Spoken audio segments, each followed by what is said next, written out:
Salam salam outsider, le débrief commence maintenant. Le Real de Carlo Ancelotti fait 0-0 face à Villarreal. À un moment donné, sincèrement, on va être très sérieux. J'ai l'impression que ce 0-0 là leur fera du bien. Il leur fera du bien. Parce que Carlo Ancelotti, aujourd'hui, il a eu l'occasion et la chance même, j'ai envie de dire, il a eu la chance de voir réellement qu'il ne peut pas aller jouer face au Paris Saint-Germain en mettant Marcelo sur le terrain. Ferland Mendy n'est pas là, Karim Benzema n'est pas là. Il n'y a aucun problème par rapport à cela. C'est des choses qui arrivent. Un effectif tel que le Real Madrid doit être capable aujourd'hui de se débrouiller malgré l'absence de ces deux joueurs-là. Cependant, sur le terrain, quand tu vois le match face à Villarreal, Marcelo a failli mourir.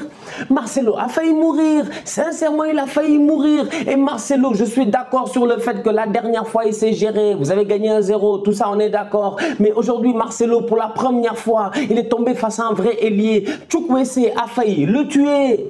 Il a failli le cadavrer. Chukwueze, première occasion du match, il prend le ballon intérieur-extérieur. Il a laissé là-bas Marcelo et ses reins. Sincèrement, Marcelo est une légende. Je dis bien, c'est une légende. Cependant, Marcelo, aujourd'hui, il est en train de perdre, je dis bien, tout ce qu'il a construit durant sa carrière. Tout ce qu'il a construit durant sa carrière, il est en train de le perdre. Dani Alves est parti à la retraite, pré-retraite si vous voulez. Et quand il est revenu, on a vu que Dani Alves est capable quand même d'amener quelque chose d'intéressant. Autant offensivement et même défensivement grâce à son leadership. Aujourd'hui, Marcelo, il est sur le terrain, il ne fait que des bêtises.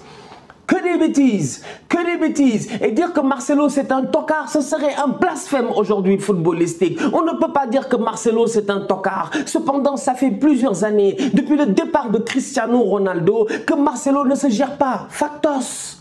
Factos, il ne se gère pas. Aujourd'hui, il est là et son apport, son inapport, je dis bien, son manque de lucidité défensive a posé des problèmes au Real en première mi-temps parce que le pauvre Vinicius, au lieu d'être, je dis, dans les 45 derniers mètres, dans le camp adverse en train de mettre la pression, il était constamment obligé de revenir faire des replis défensifs. Il était constamment obligé de venir aider Marcelo face à Chukwueze.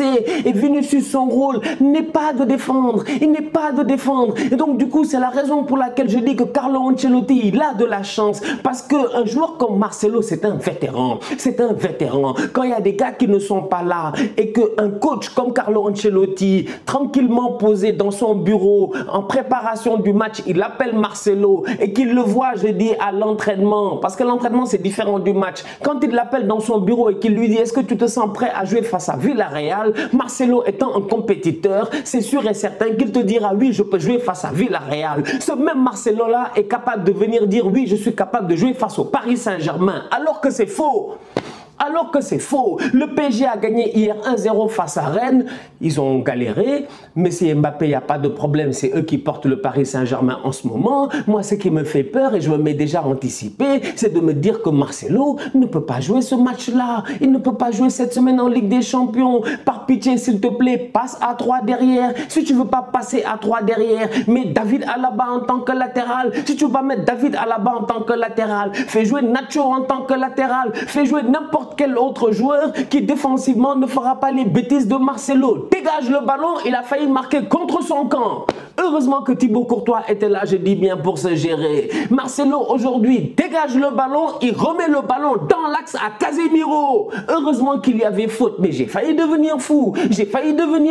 Parce que Marcelo, sur certaines occasions de jeu, tu as l'impression que c'est un minot, que c'est un rookie, que c'est quelqu'un qui vient de commencer à jouer au football. Alors que, je le répète encore une fois, Marcelo, c'est peut-être un des meilleurs latérales gauche de l'histoire du Brésil. Il y a eu des grands joueurs dans ce pays-là, mais Marcelo n'a rien à envier à personne. Et aujourd'hui, face à Villarreal, il ne sait pas gérer. Première titularisation de Gareth Bale depuis Mathusalem. Je dis bien depuis Mathusalem. J'étais parti à la CAN, peut-être que je me trompe, s'il a eu à jouer récemment, dites-le moi. Mais en Liga, en tout cas, ça faisait très longtemps que je n'avais pas vu Gareth Bale. Gareth Bale, aujourd'hui, il était en pointe. Au début du match, il était en pointe. Et en première mi-temps, les Madrilènes ont souffert. Ils ont galéré à trouver Gareth Bale. Ils n'ont pas réussi à le trouver. Il a fallu, je dis bien, attendre un long ballon de David Alaba pour voir Gareth Bale. Et à ce moment-là, on voit tous que Bale quitte où? il quitte le côté droit pour faire une course intérieure, pour rentrer, je dis bien, dans la surface de réparation. Aujourd'hui, Gareth Bale a la tâche de remplacer Karim Benzema. Karim Benzema, la force de son jeu, c'est qu'il dézone et il fait jouer ses coéquipiers. Bale a été timide pendant 45 minutes, mais en deuxième mi-temps, il s'est géré. En deuxième mi-temps, il a été intéressant. Ce Gareth Bale-là est capable de le faire. Il est capable de le faire, franchement. Je ne sais pas où est passée sa motivation. Il n'a pas l'air super motivé. Mais Gareth, c'est le moment d'être motivé. C'est le moment de te gérer parce que tu joues quand même dans un des plus grands clubs au monde, voire le plus grand club au monde. En tout cas, le club le plus titré de l'histoire de la Ligue des Champions. Et Gareth Bale n'est pas un tocard. Et Gareth Bale doit faire des efforts. En première mi-temps, tu le sens pas là. Tu le sens pas là. Tu le sens pas là. Son positionnement n'est pas bon. En deuxième mi-temps, il commence à dézonner. Il commence à être intéressant. Il commence à aller à droite, à gauche, au centre. Il commence à jouer un tout petit peu à la Karim Benzema. C'est de ça dont le Real a besoin. J'ai envie de parler de Vinicius. Top performance de sa part. Le match a fini 0-0, mais Vini, tu m'avais manqué. Non, Vini, tu m'avais manqué. Franchement, Vini, tu m'avais manqué. Vini, j'étais à la CAN, je pensais à toi. Mais Vini, tu es un grand joueur. Pop, pop, pop, pop, pop. Vini, c'est comme je l'ai laissé qu'il a repris aujourd'hui. Ça faisait longtemps que je n'avais pas vu Vinicius jouer, mais voir le match de Vinicius aujourd'hui m'a fait plaisir. Parce que notamment, il était là à aider Marcelo, comme j'ai eu à dire en première mi-temps, à défendre, je dis bien, sur Chukwueze pour récupérer des ballons. Mais au-delà de cela, le volume de jeu de Vinicius s'est nettement amélioré. Il s'est nettement amélioré. Vinicius est dangereux aujourd'hui dans sa moitié de terrain et dans la moitié de terrain adverse. Vinicius aujourd'hui, il est chiant. Il est fatigant. Je dis bien, il est fatigant. Les petits ponts à gauche et à droite, il a failli tuer les gars. Les accélérations, il est difficile à prendre. Et c'est là où j'en veux aux Madrilènes. C'est là où j'en veux à la direction du Real Madrid. Parce qu'à un moment donné, Marcelo est là, il n'y a pas de problème, tu le gardes. Mais pense au futur. Pense au futur. Tu as besoin d'un top latéral gauche dans ce club-là. Vinicius est arrivé à un autre niveau. Il a besoin de quelqu'un pour le soutenir. Aujourd'hui, quand Vini est sur le terrain face à Villarreal, en face de lui, il a Foyf. Duel argentin-brésilien, il n'y a aucun problème. Mais Foyf se fait constamment aider par les Raúl Albiol, par les milieux de terrain, je dis bien, de Villarreal, constamment. Ce qui fait que Vinicius, durant tout le match, pendant le temps qu'il est sur le terrain, tu vois que Vini n'est jamais en 1 contre 1. Il est en 1 contre 2, voire en 1 contre 3. 1 contre 3. Est-ce que ça l'a empêché de passer? Non. Ça ne l'a jamais empêché de passer. Est-ce que ça l'a empêché d'être dangereux? Non. Est-ce que ça l'a empêché, je dis bien, de pouvoir performer, d'aller chercher des fautes intéressantes? Non. Donc aujourd'hui, ce Vinicius-là qu'on voit jouer en ce moment au Real, je pense qu'il est en train de faire, et ça on le savait déjà depuis le début de la saison, sa meilleure saison. Il est au top de sa forme et j'ai hâte de le voir face au Paris Saint-Germain parce que voilà un joueur qui va être fatigué à prendre. Voilà un joueur qui n'a plus peur. Voilà un joueur qui est lucide maintenant. Il y avait un temps où Vini, c'était un tocard. C'était un tocard, je dis bien. Et vous savez très bien pourquoi je le dis, parce que Vini, pendant très longtemps, je l'ai considéré comme un tocard. Mais aujourd'hui, c'est une superstar. Le boy, tu lui donnes le ballon, il ne fait plus des centres à la va-vite. Des centres à la va-vite. Il prend son temps de rentrer dans la surface de réparation en sachant pertinemment que dès qu'il rentre dans la surface de réparation, si tu le touches, il y aura penalty. Si tu le touches, tu auras un problème. Et donc, du coup, il passe constamment. Ce Vinicius-là, aujourd'hui, quand il est pris dans la tenaille de Villarreal, quand il est pris, je dis bien, par les joueurs du sous-marin jaune, il fait quoi? Il calme le jeu. Il cherche de l'espace. Il revient jouer en une touche sur un milieu de terrain, un Toni Kroos ou un Casemiro.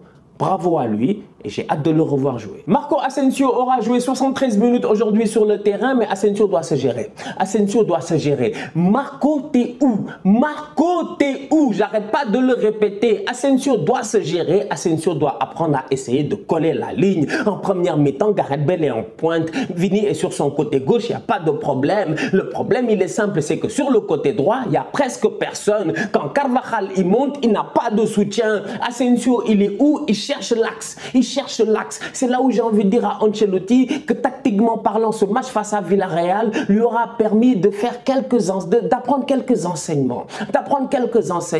Gareth Bale doit continuer à jouer comme il jouait dans le temps avec le pays de Galles, c'est-à-dire un joueur qui, offensivement parlant, va porter l'équipe pendant que Benzema n'est pas là. Mais Asensio doit prendre ses responsabilités, Asensio doit être plus intelligent, Asensio doit avoir moins peur. Son match n'est pas mauvais, mais son match n'est pas excellent et offensivement parlant, il aurait pu plus peser. Il aurait pu beaucoup plus peser. Je m'attends à Marco Asensio qui colle un peu plus la ligne, qui rentre sur son pied gauche pour essayer d'enrouler. Je ne veux pas d'un Marco Asensio qui vient dans les pieds de Gareth Bale.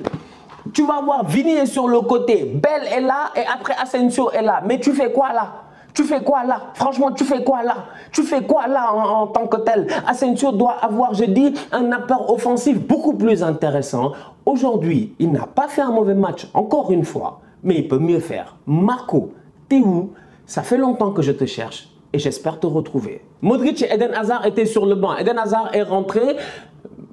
J'ai hâte de voir encore beaucoup plus, mais Eden Hazard, en tout cas, ce qui est le plus intéressant en ce moment, c'est qu'il reprend du rythme et il recommence à jouer. Déjà là, Dieu merci. Non, déjà là, Dieu merci. Franchement, que Hazard ne se blesse pas, ça déjà, c'est un blessing. C'est une bénédiction. Il n'a qu'à continuer à se gérer offensivement. D'un autre côté, Modric n'étant pas là, au milieu de terrain, il y avait Fede Valverde. Top performance de sa part. Il a été très, très intéressant. Au-delà de cela, Toni Kroos, comme d'habitude, pas grand-chose à dire. Casemiro, c'est un bandit. C'est un bandit.